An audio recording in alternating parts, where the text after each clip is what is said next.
Now let's talk about Mass Effect Andromeda and escaping the Milky Way galaxy forever.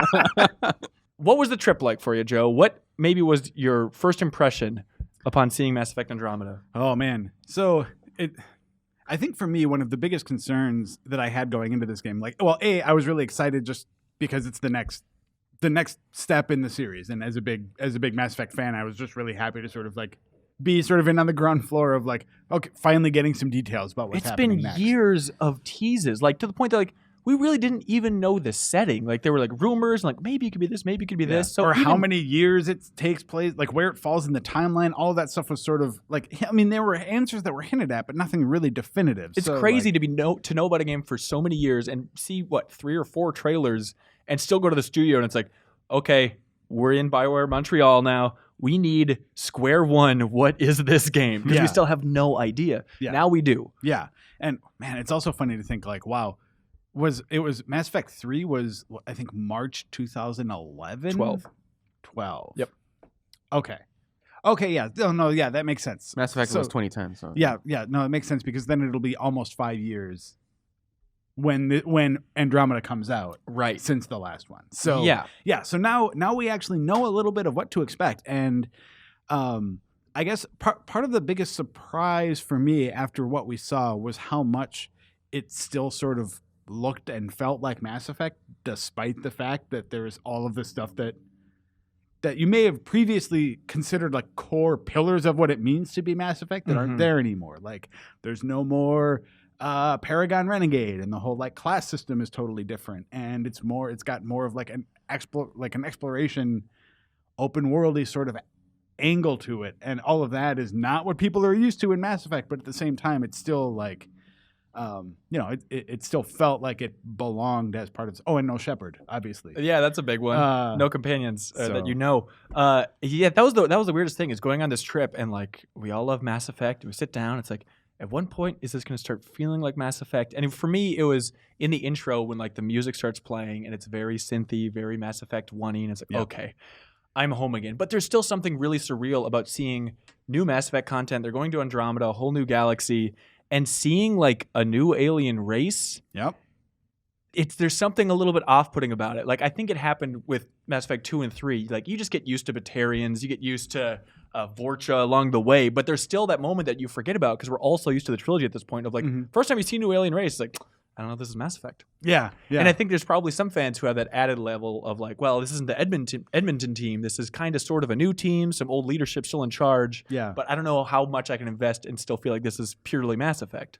Yeah. On the team front, I know that they were very deliberate in pointing out that even though like there's a bulk of the work is happening in BioWare Montreal, there's a lot of work that's going on with the game in Edmonton also, and there's some work going on down in Austin too. So it is, I mean, a cross-company effort. It is not just that one studio. Yeah, for sure. And if you're interested in the development of Mass Effect Andromeda, there's an interview with Aaron Flynn, the general manager of BioWare, coming up later in our month of coverage that takes a deep dive into all that stuff. Dan Tax, Serial, what questions do you have about Mass Effect Andromeda? What were you wondering? I'm personally really excited to hear that it's taking things in some new directions. I mean, I think it can become like, with a big franchise like that, it's just like, let's just do the same thing again. That's what people want. That's what people want to see. So I'm glad to hear that it's taking some chances and going outside of the comfort zone and not just, just resting on that nostalgia of the series. That's cool to me. Well, it's an incredibly tough spot, and I feel like for the last 5 years, this is what people have been thinking about. The last 4 years, I guess, is just brainstorming of like, where could they go? Like with 3's ending and the 3 different endings for 3, they're all really tough to pick up from. And I remember even on this podcast, like a year or so ago, being like, seeing someone write in with a fan theory of like, oh, what if, the next Mass Effect, it takes place like they load arcs and to escape the Reapers, send to a new galaxy. And that's the greatest premise. And I do think it's a really smart premise. So they load up 4 arcs with like, I wrote down on my notes, 100,000 people. Is that per arc? I don't know if it's per arc or if it's the total initiative. But, okay. But each arc is basically devoted to a particular species because the different species have different sort of like, life support needs, be it like, food or environment or whatever. So you have humans on one, Solarians on another, Turians on another, and Asari on the 4th. So the that's coolest the 4, races. Well, I mean, if I'm remembering correctly, those are the 4 council races of the interesting in the Milky Way. We'll take those arcs. But the interesting part to me is that they're launching the arcs after Mass Effect 2, before Mass Effect 3. But the way they described it, I thought was interesting, where it's not as simple as like we're escaping the Reapers.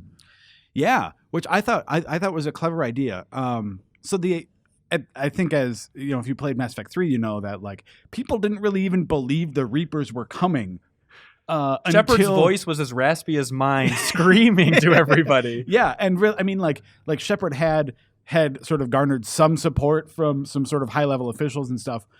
But all in all, this like there was not the level of panic and preparation that there should have been for when the Reapers attacked, and that's why it was so successful. So, one of the reasons I think it's set before, or like the arcs left before Mass Effect 3 from a story perspective, is because they didn't want it to be this sort of same old story of like, oh no, our home galaxy is being attacked, we need to go find somewhere else, because like then that puts everyone on the arcs with sort of a similar motivation. Everyone's just like, we're fleeing for survival.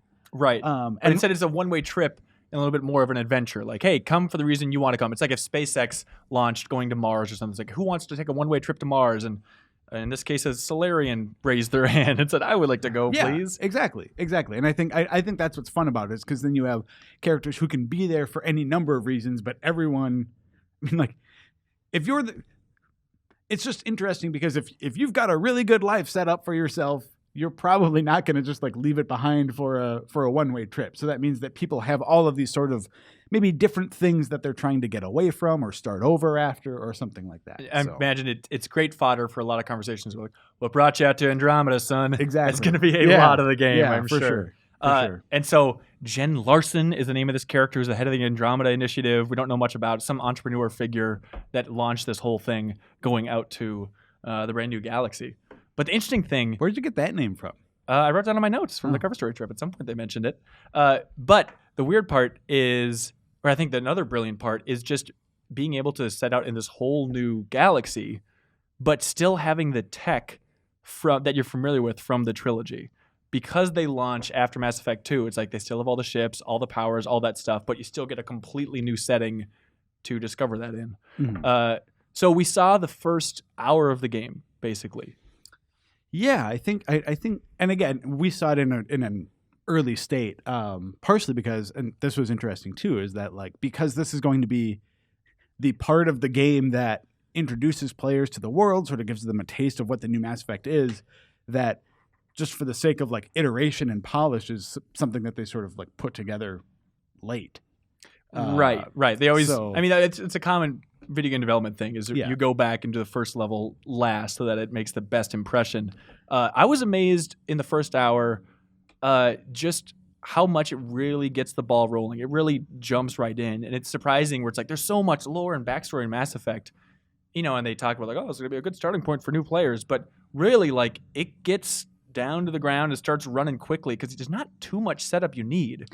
Yeah, and they're like, it really made me it really reminded me of the first Mass Effect introduction, where, I mean, the circumstances are a little bit different, but it starts with some stuff like, okay, you're on your ship, you know, you're on this arc, you're talking largely to other humans, so they're like familiar faces.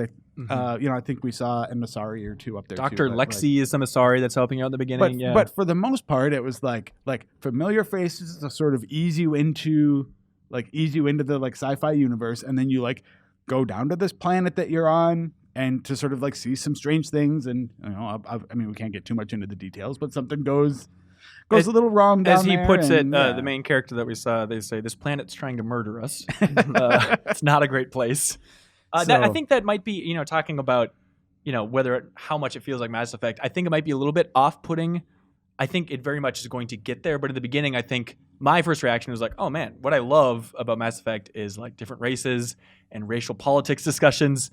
And when it starts out and it's like, oh, it's just the human arc, you forget. Like, there's the sorry doctors and stuff. But outside of that, like, it's a largely human beginning to this whole story. Yeah. And I think, Mass Effect, you think about that now, like that's what you like about it. Yeah. But it took 3 games to establish that kind of thing. And I think if they want to sort of make this game a fresh start, I think that's why that's why I'm glad that that intro reminded me so much of Mass Effect 1, is it seems like they're sort of following, not necessarily predictable, but like elements of the template are similar to sort of like ease people into a world. There are still things, by the way, that if you're a longtime fan, you're still going to see and like be happy about. Mm-hmm. But yeah, they're not throwing you in the middle of like a crowded multiracial council chamber, right? Which I think is what a lot of hardcore fans might want. Like, I want that right out of the gate. Let's get a bunch of different alien species as party members. But no, there's Liam is a companion early on that he's on the ship with you in the beginning and stuff. And he's a human. He's a human. Yeah. So you mentioned Mass Effect 1 Mm-hmm. and how it's structured in the opening like that. That was another big thing that was interesting about the trip overall, is I guess just how much they're referencing Mass Effect 1.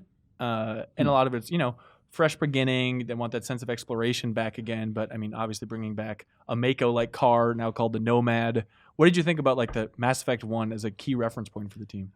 For me, it felt like the key points for Mass Effect 1 were, like you said, the Nomad, and also there's some elements of like the skill progression from what we saw that remind me more of Mass Effect 1. I know people were a little bit off.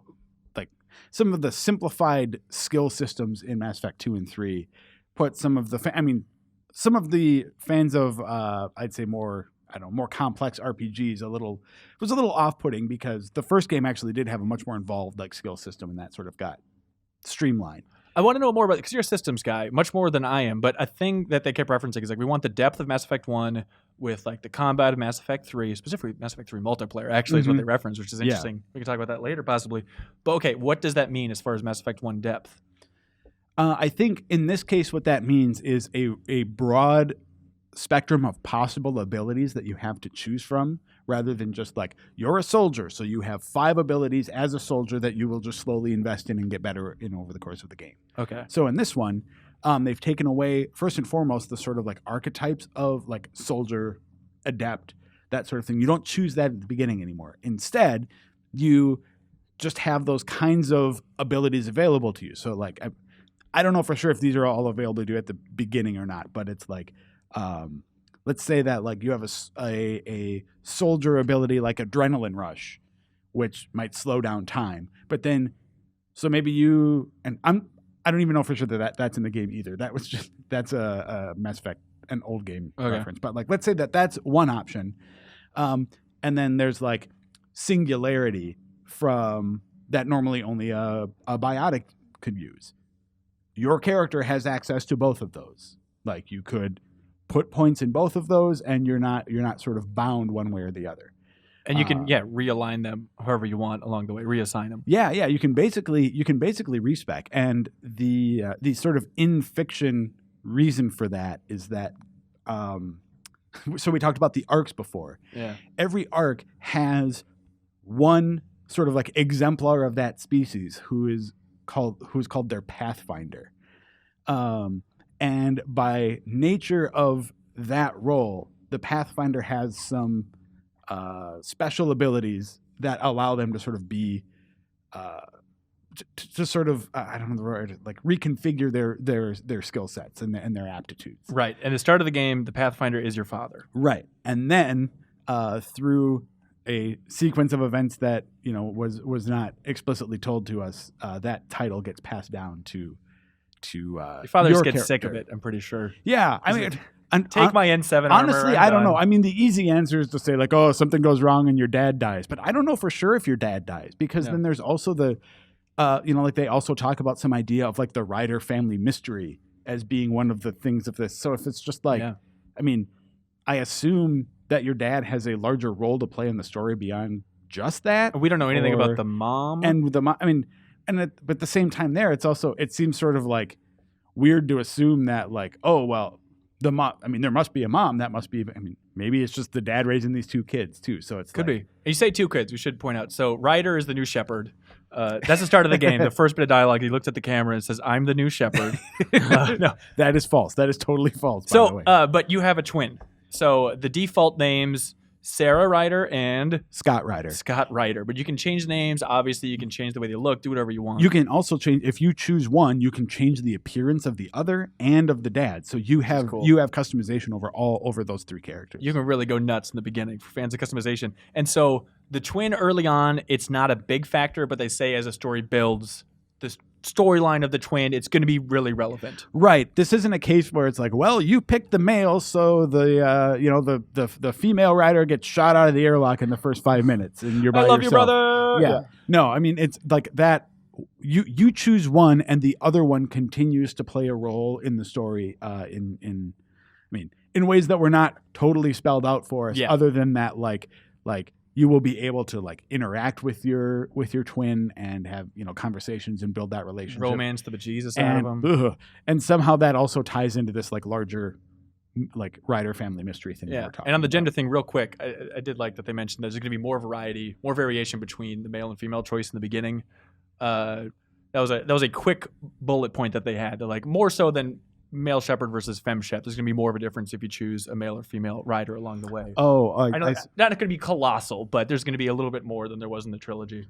So a big takeaway as we were in Montreal, walking the cool sidewalks, being cool Mass Effect fans, is it was at the end of the first day you were walking out and you said, "Oh, this is Dragon Age Inquisition."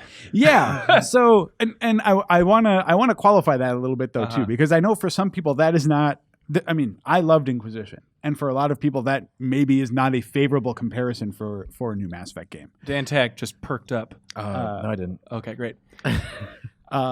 So I what I'd say about it is that like I don't know for sure that this game is exactly like Inquisition in the sense that you've got these like giant environments that you have to hoof it through and do fetch quests about. Like I don't know exactly structurally how that is, but I think top level philosophically, the way they're approaching the changes felt a lot like the way they approach changes from Dragon Age 2 to 3. Where they describe it as open world-ish, open world gameplay, but not really open world. Exactly. So the idea of just sort of opening things up a bit more to give players just like more things to do and places to explore. It seems like sort of more optional content or side content. Things that you can sort of do to like bolster, whether that's just like exploration activities, like, hey, I'm going to hop in the Nomad and go mining or something, or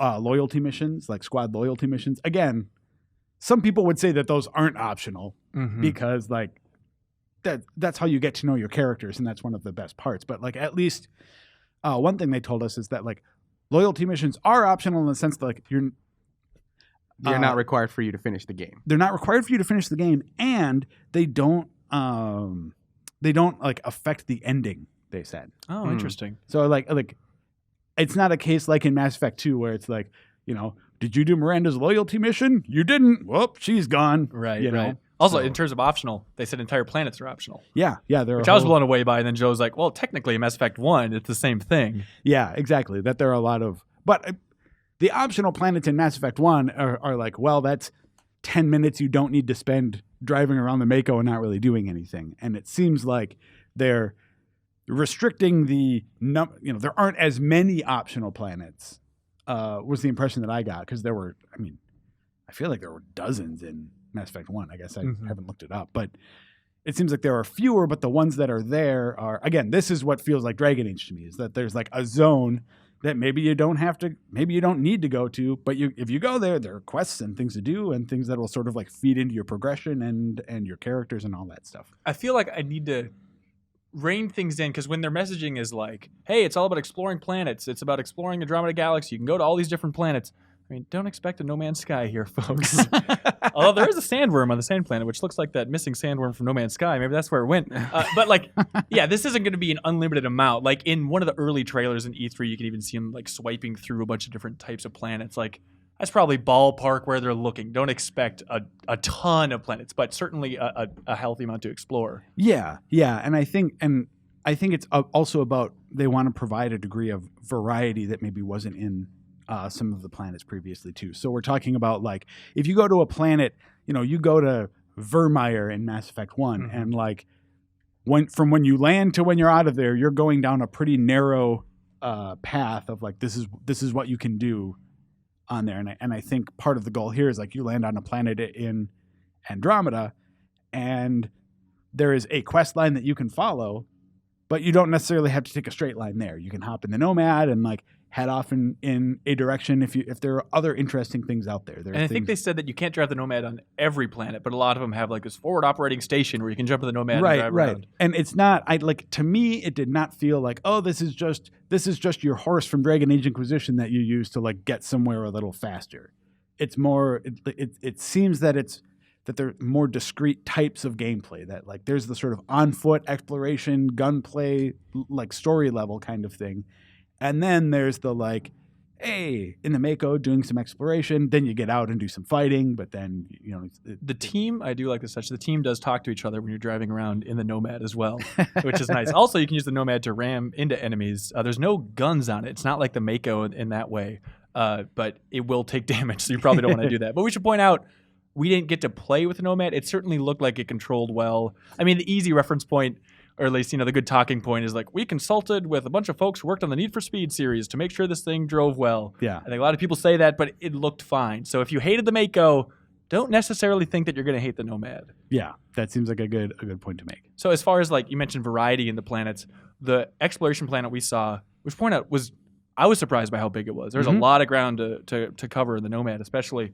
But they mentioned that a lot of the planets have like some dangerous aspect to them. So this is like a sand planet called Eladin. Yep. And in this one, it's like the Mass Effect 2 mission where when you're not in a shadow, you're taking damage. Right. It's like that because it's so hot that you have to stay in the shadows. Otherwise, your suit starts to melt and all this stuff. So everyone on this planet is in a real good spot, and they're all having a good time. You're doing a mission for like Krogans. It's one of them that we saw on there. Turns out the Krogans are a little more resilient than human skin, though, so that they seem to be okay with basking on a rock. And then they also that's a sort of like large or like broad hazard. It's like a planet might just be hot, and you need to like stay in the shade, or upgrade your your resistance to that sort of thing in your suit or something like that.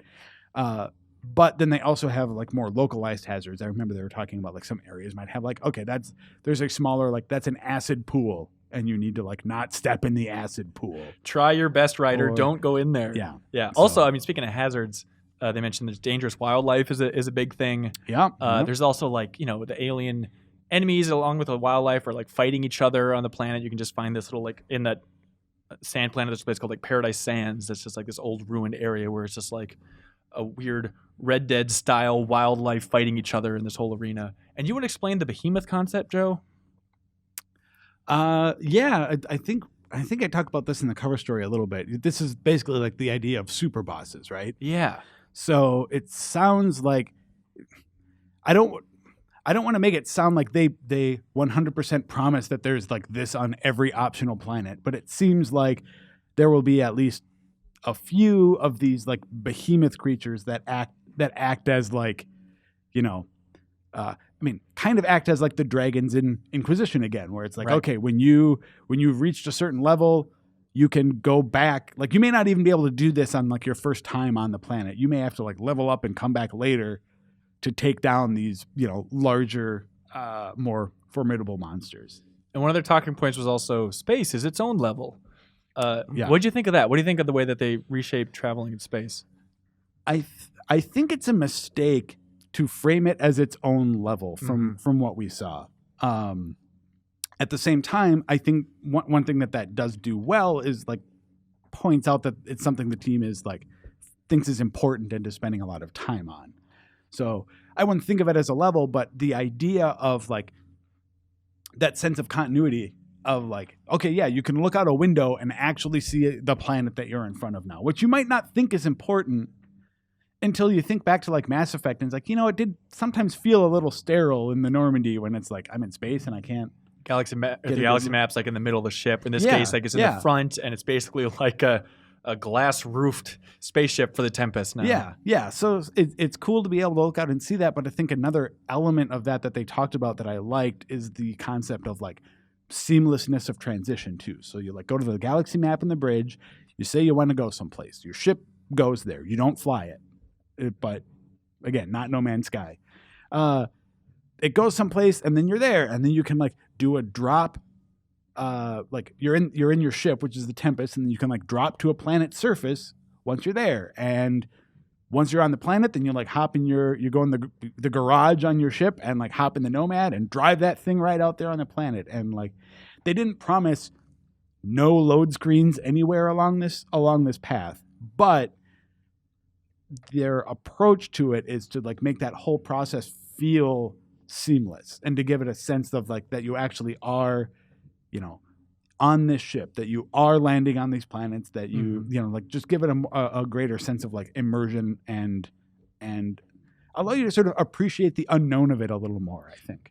And the really crucial part of this for me is that the Tempest, which is the new Normandy, is a smaller, more intimate, but the key to that, no elevators. Yeah, no loading elevators in the Tempest. It's such a relief. Yeah, when we were there, we saw we saw Ryder walk from the galaxy map in the bridge, like all the way through it, down into the garage. Yeah. And where the Nomad is, and there's no, there are corners of the ship that we did not see, but for the most, that was smooth. It's really exciting because like we sound like crazy people saying like, oh my God, I can't believe you can walk from this part of the ship to the other, but it's such a major thing. And like, especially in like Mass Effect 2 where they took out the elevators, but there were still those loading screens and like they took a while. So like just that makes me happy. Like it's a total of 14% of my life at this point. Yeah, more than I would have thought.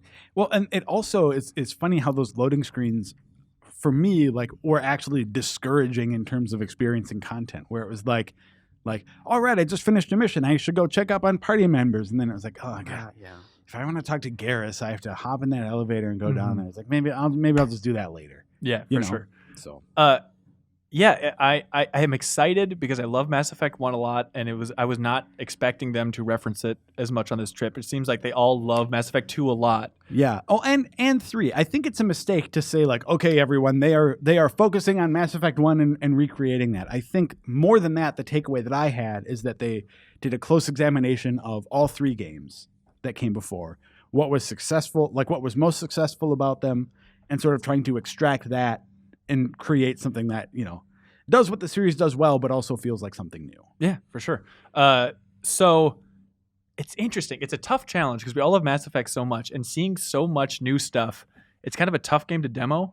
Because all right, we see the beginning, cool. See combat, cool. See exploration, cool. But it's like, man, when you're really into like just good old fashioned discussions in Mass Effect and characters, and you look at this game, it's like, I don't know any of these characters. Yeah. I don't know who these people are. I just want Liara to be there to have some tentpole reference point. And so it's tough to really like fully sink your teeth into it. But I'm excited for it on the exploration front for sure. Yeah. And I think the other trick about that is that like for any story-based game is that like to roll out too much before launch about like, okay, here are your whatever, like let's say 5. Here are your 5 party members. Here are their races, here are their personalities. Right. These are the things they like, these are the things they don't like. Yeah. To tell people that, like, that's the stuff that gets people excited about the game when they play it, but to know that beforehand takes away, like, the satisfaction of learning it. Definitely. Know? But I feel like at the same time, it's like, oh, that'd be like the sweetest demo is like, all right, here's each characters. They're these different races. Here are their motivations. Here's what they like. Here's what they dislike.